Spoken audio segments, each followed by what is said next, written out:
Kidnapping! Kidnapping! I wasn't going to Tijuana. I was going to Medellin in Chicago.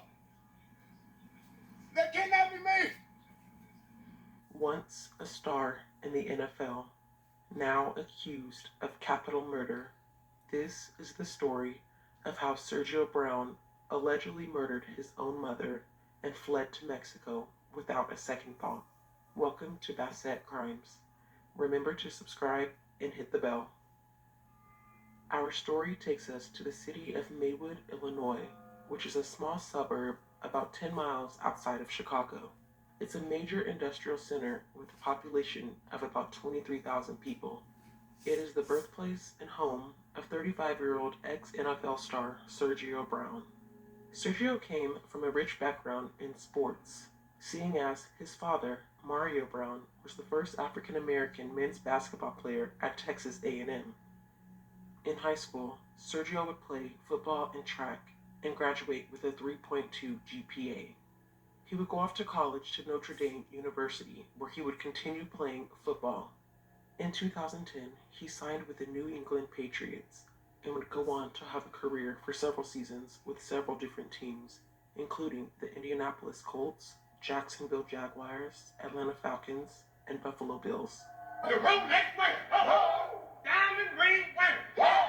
Kiss stealing. Wheeling dealing. Limousine riding. Jet flying. Son of a gun. And I'm having a hard time holding these alligators down. Now give me 2 claps and a Ric Flair.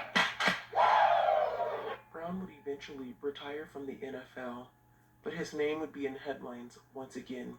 He was accused of murdering his 73-year-old mother, Myrtle Brown. Myrtle was last seen alive on September 14, 2023, at the home she shared with her son, Sergio. She last spoke with her other son, who was not named, around 3 p.m. that day, and he began to worry when she stopped answering his texts and calls. Her unnamed son checked the home early on September 16th, but found the house empty without any signs of forced entry.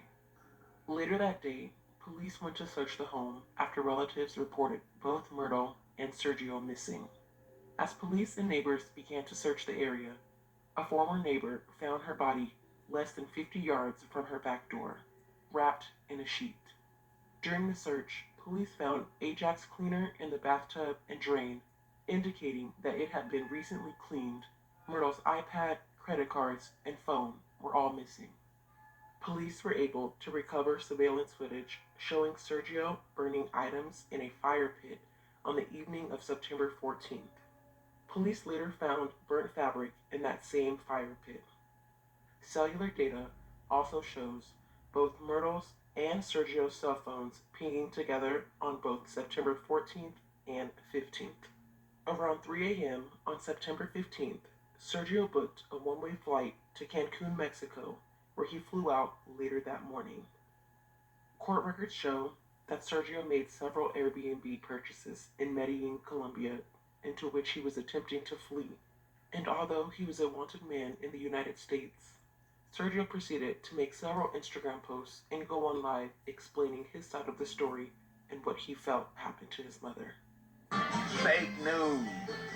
Fake news. Fake news. It has to be the FBI that came into my house on Bob Marley's death day with the 511 Asian gas unwarranted. They kidnapped me twice from home, the Maywood Police Department, right? Chris Foucault did it twice. Aaron Pepper was there the second time that it happened. It had to be the FBI or the Maywood Police. I thought my fucking mama was on vacation in Sinaloa. That's fucking fake news. Get the fuck out of my goddamn face. She retired. You wanna come to me? The Maywood Police gotta give me money. FBI had to do it. They got the power to do some shit like that. What the fuck is going on? That's fake news.